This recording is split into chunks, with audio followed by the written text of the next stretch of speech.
And I came here and initially I went to work for Chrysler.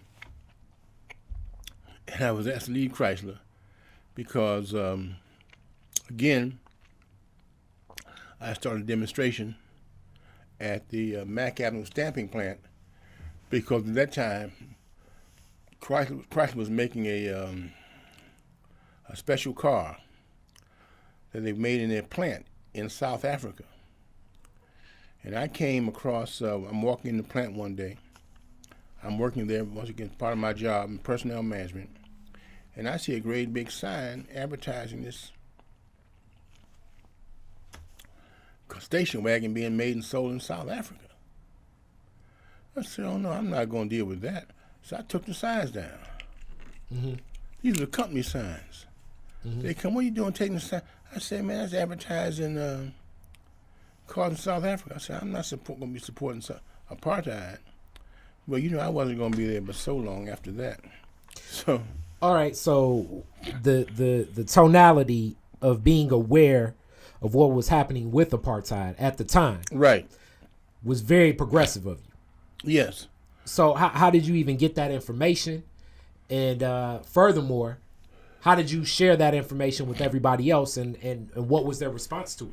Well, first of all, I had the information because when I was at Tennessee State, or A&I as we called it, we all read. We read everything. All my classmates read.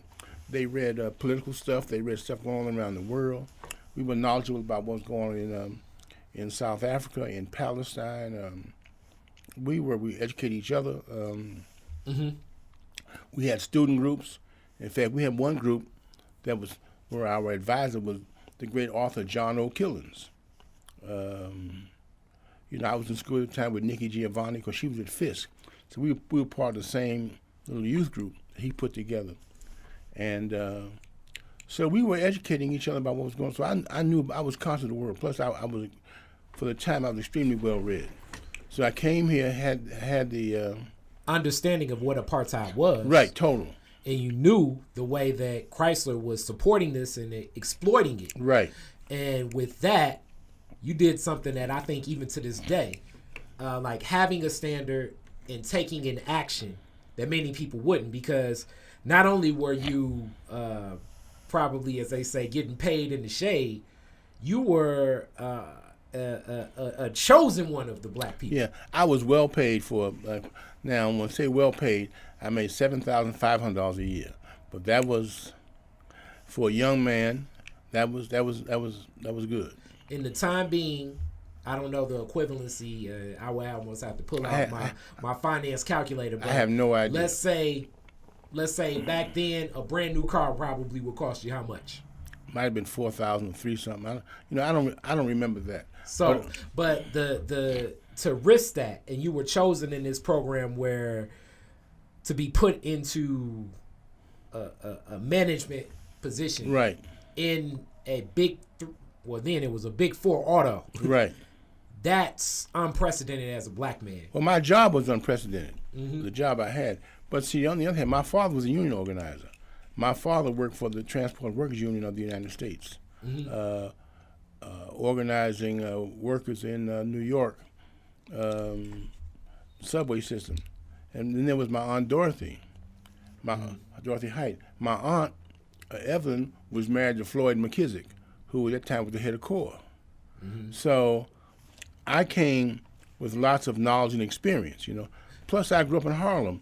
And Harlem and another place called East Elmhurst, New York, were just places where black people talked, shared stuff, read a lot. You went to the barbershop. I went to the same barbershop as Malcolm X. Mm-hmm. He and my father would be there arguing. So all this stuff was just around me. Okay, so as this is around you, and this leads to you being ousted again, I can only imagine the way that Elliott Hall and Alonzo Bates looked at you like, why are you going to do all of this? Oh, well, everybody did. I mean, in the plant, because I was going around the plant telling guys about apartheid. About apartheid and showing them the signs. The station wagons that were up there. And they were saying, hey, but for me, it was just impossible. So with that, what was the you organized something at the Mac plant. Mac plant. What did you do? Well, what I did, I brought consciousness to the situation. I was told you're not going to be here long. They're going to find some way, to get rid of you. So I decided, I said, they don't have to do that. I'll resign. And go to the street and organize, which is what I did. I went and helped and joined a local chapter student nonviolent coordinating committee called the Friends of SNCC.